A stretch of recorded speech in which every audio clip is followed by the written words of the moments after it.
What is the most iconic object from pre-Columbian Mexico? Undoubtedly, it's the calendar stone of the Aztec Empire. This round disc has been reproduced in every conceivable medium, and endless words have been used to write about it. The familiar image of the stone appears on the paper currency of Mexico, on keychains, clothing, and even tattoos. It's probably one of the most famous excavated objects from the ancient world. You might think that everything that could be said about it has been said, but strangely enough, it hasn't. Despite all the attention, it's still an object of mystery. An enigma, really, which has not revealed all its secrets to the modern viewer. The Aztecs did not write about it at all, so it has to be examined carefully on its own to be understood. It needs to be put in the context of what we know about the Aztec Empire from Spanish accounts and the Aztecs' own history in order to understand its cosmic significance. So, what is this stone, known as the Piedra del Sol, or sunstone in Spanish? And why is it so difficult to figure out the meanings of the images on the stone? Ironically, it's an object that appears simple to those not aware of its meaning, but it's actually quite complex, and still an enigma, even to scholars. Well, first of all, the calendar stone has nothing to do with 2012 and the so-called Maya calendar ending in apocalypse. The stone is not Mayan, and it is not a calendar for keeping track of time. It does, however, tell a story about the previous Aztec eras which ended in destruction. So the idea of different ages of creation and destruction is there. It's a particularly Aztec idea, not Mayan. The Maya were notable for their long count, dates found on their monuments, which were dates that were figured from a fixed date in the past. But the Aztecs here were thinking in terms of the dates of the ages of creation. Probably the calendar stone is more connected with cosmic events and with human sacrifice than with telling time, and we shall see why shortly. Let's take a look at the facts and see how such stones were used, and then what's actually represented on this stone. Then we'll look at the interpretations of its meaning and compare it to other smaller stones with similar but much simpler images. Here it is. The calendar stone was excavated along with our previous masterpiece, the colossal statue of Coatlicue, in 1790 on the grounds of the central square of Mexico City, the Zócalo. The Zócalo in its previous incarnation was the central plaza of the Aztec capital, Tenochtitlan. The Spanish destroyed the main temple, the Templo Mayor, and stones from the Aztec period were reused in colonial buildings. The Aztec statuary was buried in the mid-16th century in the aftermath of the Spanish conquest and a terrifying smallpox epidemic. The two most prominent pieces, the colossal Coatlicue and the calendar stone, were not seen again until their accidental unearthing in 1790. Calendar stone was buried face down to deflect its powerful imagery. When it was found, the calendar stone was put on display at a tower of the cathedral. The calendar stone is made of basalt, and it's about 12 feet in diameter. It weighs about 24 tons. Unlike other Aztec round discs of a similar character, it's irregular, since it has this ragged stone edge, looking to some people as if it were not completed. It's also by far the largest and most complex example of this kind of stone sculpture, and indeed of any Aztec sculpture. It's the most intricate, beautiful, and detailed enumeration of a cosmic scheme made by any ancient American culture. That's what makes it so important and such a masterpiece. There's a date at the top of the stone, 13 Reed, in the Aztec calendar, which works out, according to some scholars, to 1479. It's also a date associated with the gathering of the gods at Teotihuacan, when they created the four-earthquake sun. 1479 was during the time of the rule of the Aztec Tlatoani, or emperor, named Axayacatl, who ruled from 1469 to 81. Some say the calendar stone was carved for Moctezuma II, also known as Montezuma, the last Aztec emperor. The Aztec Empire itself had grown vast and influential in only a fairly short period of time before Spanish conquistadors arrived in 1590. It was at its height and seemed to have been in power for a bit more than a century, at least according to their own accounts. Here you can see how large and to what a great extent the empire had grown. One of the most important aspects of the empire was its alliance with and/or conquest of many different neighboring peoples, from the Pacific coast to the Gulf Coast of Mexico, and in a mosaic of regions down to Oaxaca. These allied and conquered peoples were required to give tribute to the Aztec capital, the center of Tenochtitlan. Many goods were exchanged in this way. The economy was based on this tribute in such things as valuable woven cloth, cacao beans, animal pelts, feathers, jadeite. All this was given to the emperor. Most remarkably, however, part of the tribute consisted of people, men and women, who were destined for sacrifice. It's debated exactly who these sacrificial victims were, but many seem to have come from neighboring regions and from the center of the empire as well. Ceremonies were held where the sacrificial humans had specific duties. Different kinds of people were offered to specific gods at designated times. Now, some high-status captives were offered on a special sort of stone disc, like the calendar stone, but smaller. And these sorts of sacrificial vessels or platforms were termed huauxicalli in Nahuatl, the Aztec language. The sacrificial person was stretched with his back over the stone disc and held down by 4 attendants, each holding one limb of the victim. A priest made a quick incision in the chest with a special flint knife, reached into his chest and removed the heart. The heart was then offered as a precious gift to the sun, the precious eagle cactus fruit. Blood would be caught in the central depression that was usually carved into these stones.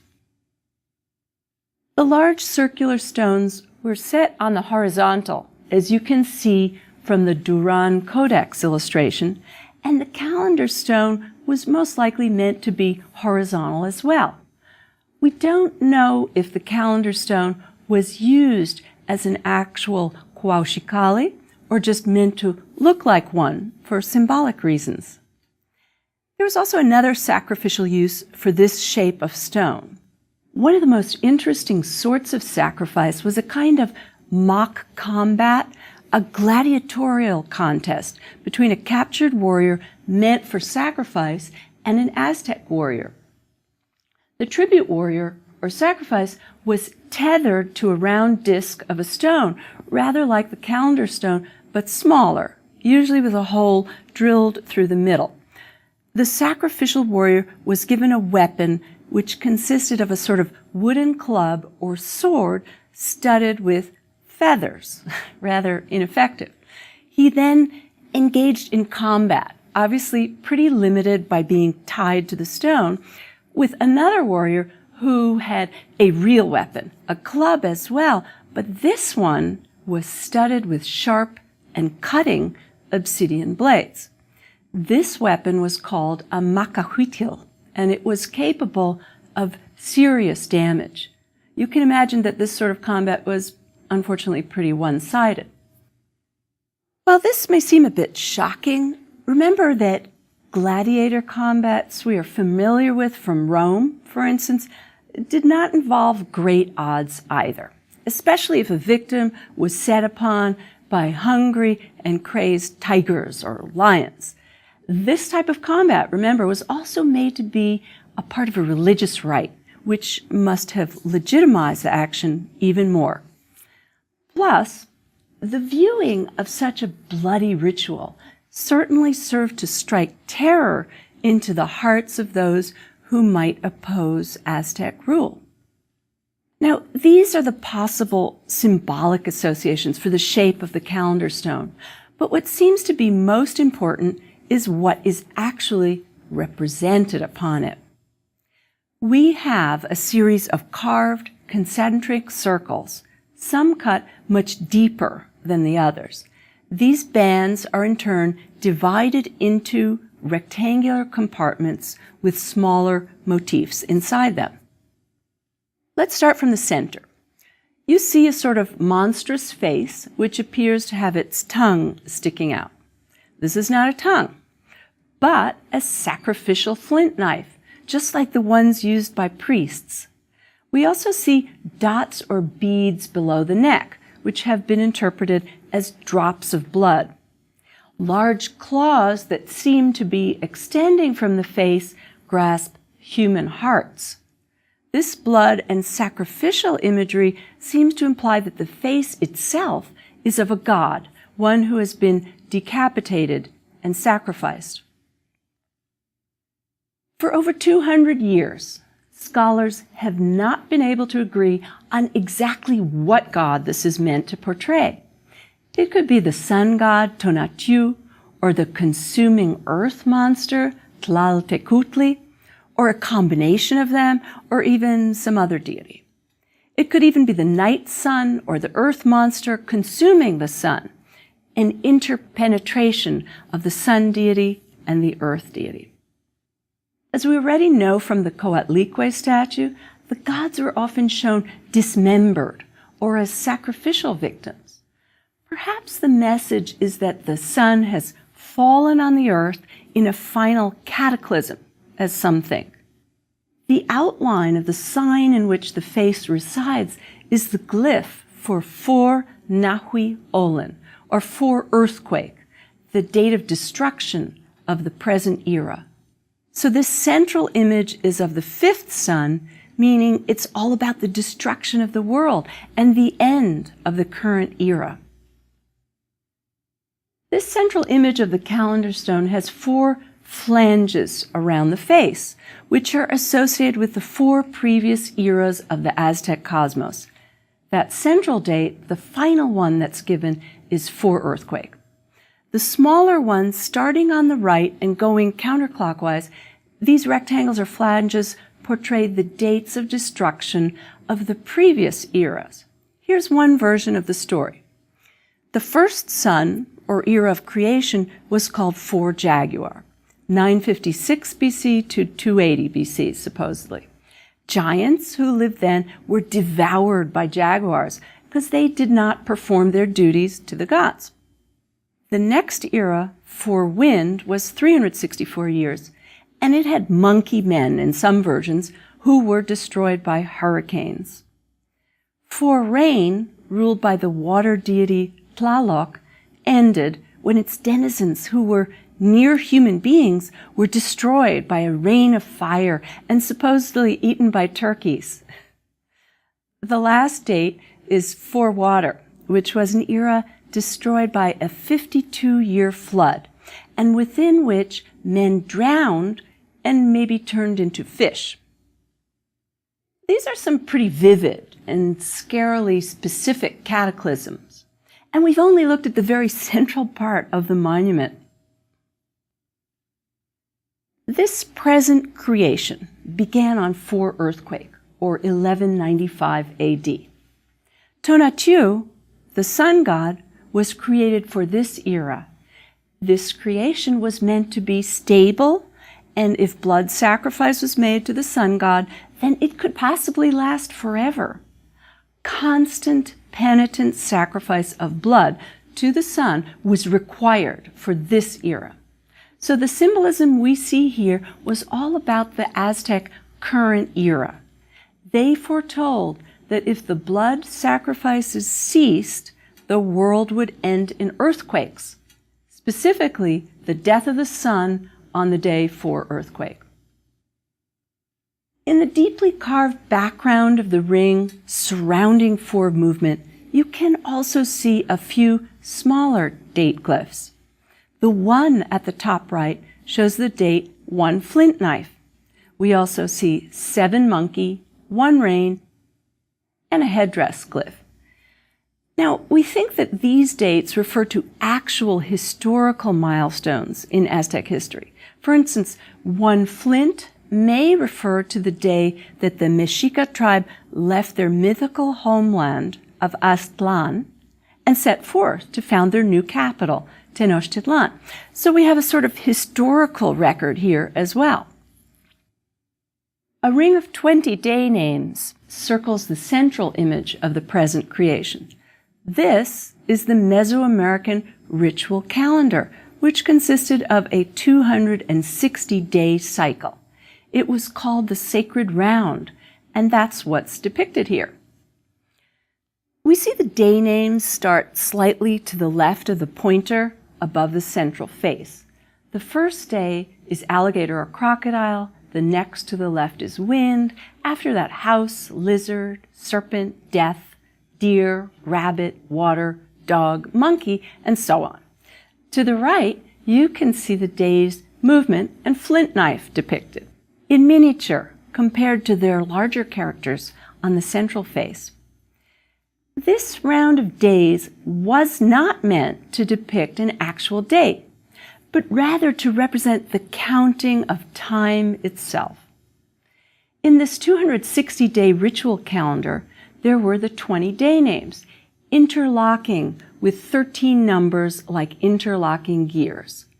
Now, this 260-day calendar was an important characteristic of all the Mesoamerican pre-Columbian cultures. It was not related to any solar or astronomical calendrical features that we know of. Most likely, it could have been related to the length of pregnancy, 9 months.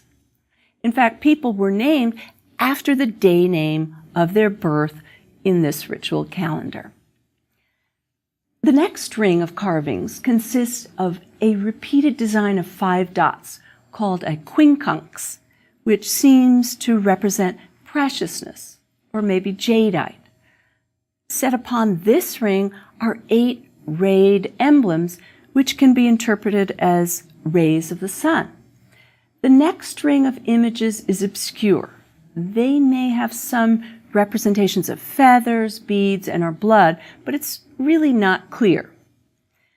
Clearer, however, is the final encircling ring.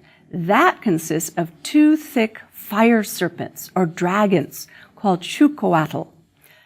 Note the significance of serpents again, just as we saw in earlier Mesoamerican cultures, like those of Teotihuacan and the Maya. The fire serpents' tails are at the very top, with their pointed ends framing the date of 13 reed. Their bodies are divided into square segments that have butterfly symbols inside them, and the serpents encircle the whole disc, only to end with their open maws at the bottom of the stone. These rather nasty-looking serpent faces have noses or perhaps tongues that curl up and back. Revealed in their mouths are 2 more deities. The left deity is the sun god Tonatiuh, and the one on the right is Xiuhtecuhtli, the fire god. Star signs stud the tongue or nose of the serpents. One interesting thing about the more or less human-looking faces of the deities on this stone is that they all look quite ferocious. They have open mouths as if screaming or biting in a hostile and aggressive manner. The numerous teeth are depicted in a threatening way too. So you have, in a sense, the image of an aggressive, imperial, and warlike culture which believed that its very survival depended on war, penance, and tribute to the gods. And that tribute had to be human blood and hearts. If you think about it, even the animals here are depicted with open maws and sharp teeth, so everything is potentially threatening and destructive. This enormous sculpture not only encoded a message about cataclysm and cosmic destruction, it also encoded the warlike imagery of the Aztec nation itself. It must have been an imposing and threatening message to those who saw it. There was serious intimidation going on here, and cooperation must have been coerced through the art. Also, remember that the very shape of the stone itself called to mind the ultimate human sacrifice of blood and hearts. This was the kind of monument which reminded the populace of the center, the city of Tenochtitlan, and of the peripheral provinces of the empire, of the power of the gods and of the rulers, and the state itself. Destruction of the sun and the universe itself hung in the balance. So obviously, obeying the authorities was the best course to follow for survival. But the stone doesn't end here with its outer ring of fire serpents, nor do its mysteries. The ragged-looking edges have some meaning as well.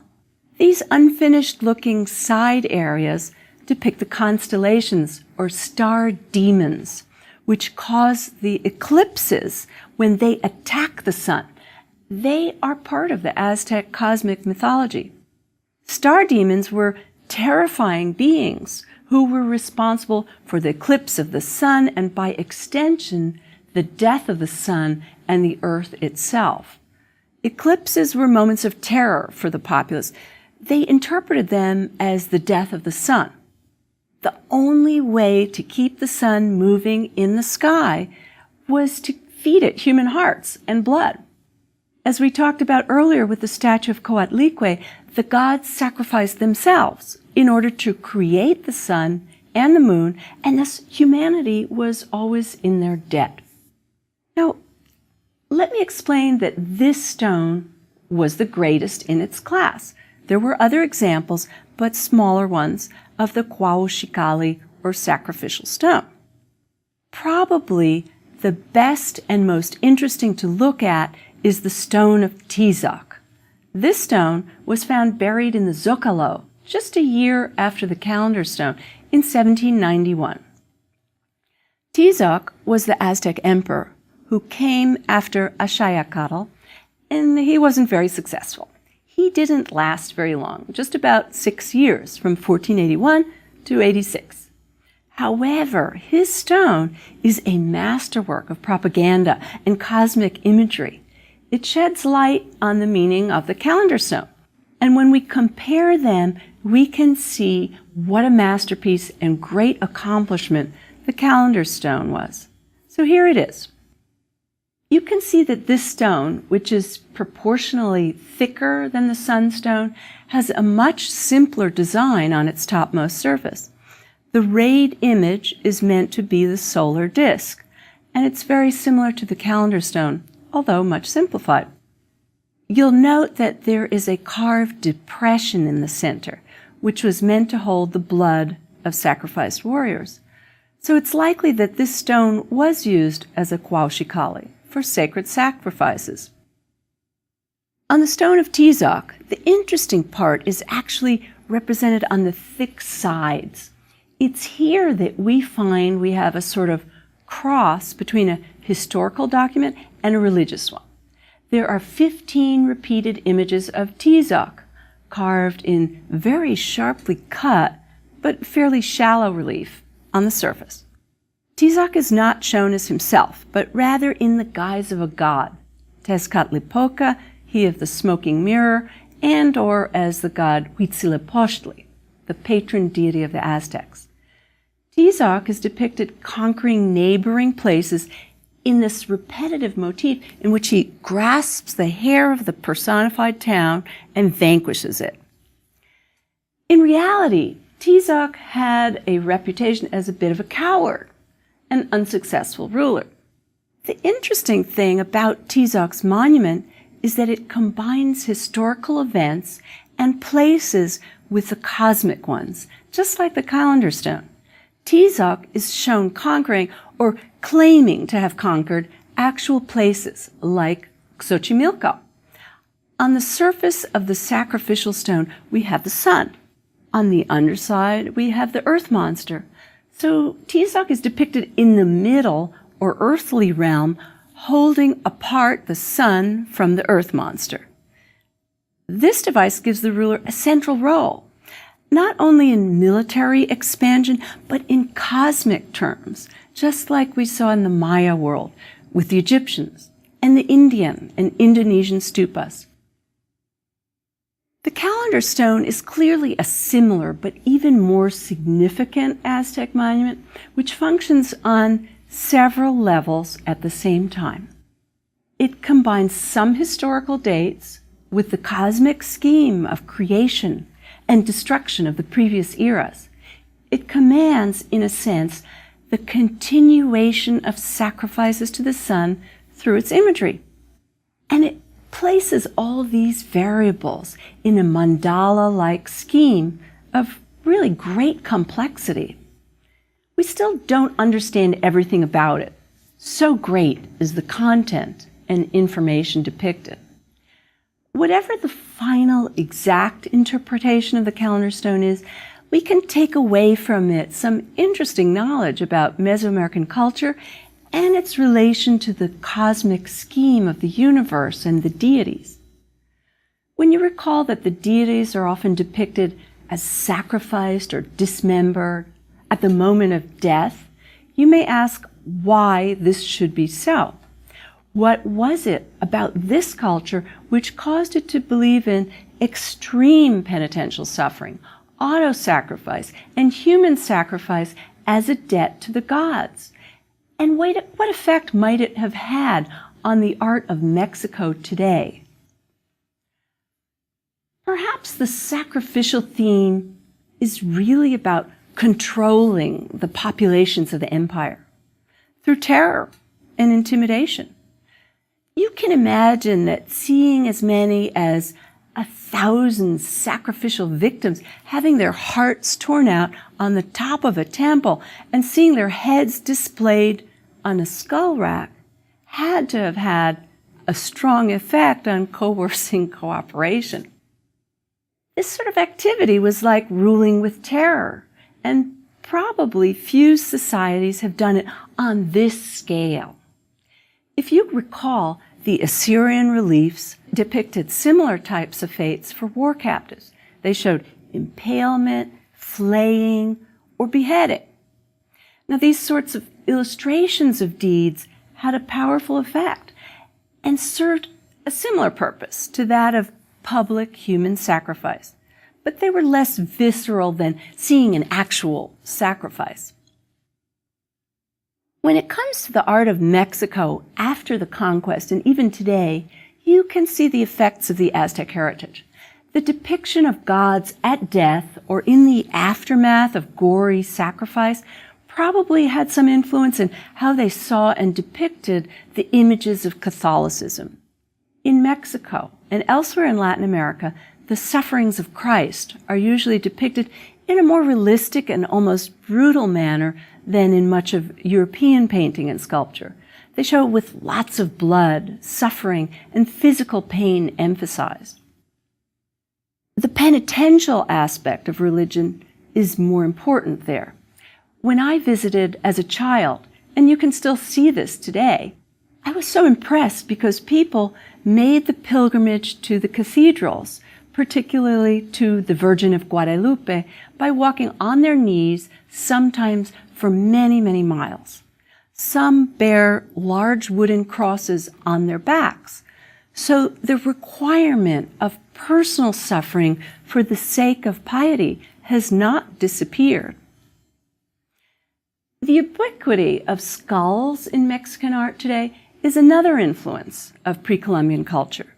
We see the skulls of victims of sacrifice depicted on skull racks from Tenochtitlan. Today, they're even created out of spun sugar for the Day of the Dead. Modern Chicano artists have used the motif of the skull to bring forth their past. The calendar stone and the day signs are extremely popular for tattoos among Chicanos in the U.S. In another nod to the ancient culture of Mexico, the contemporary British artist Damien Hirst created a skull covered entirely in diamonds. It supposedly sold for $100 million, although some think this might have been a ruse. According to the artist, it takes its direct inspiration from Aztec sacrificial skulls. Who can imagine what else will take form from this tradition? Next, we go to South America to examine a different culture and its masterpieces, that of the moche. This motif of death and sacrifice and militant warfare is featured prominently in this culture as well. We'll look at something found in a burial of an elite man, an ear spool, which serves as a microcosm of the moche world.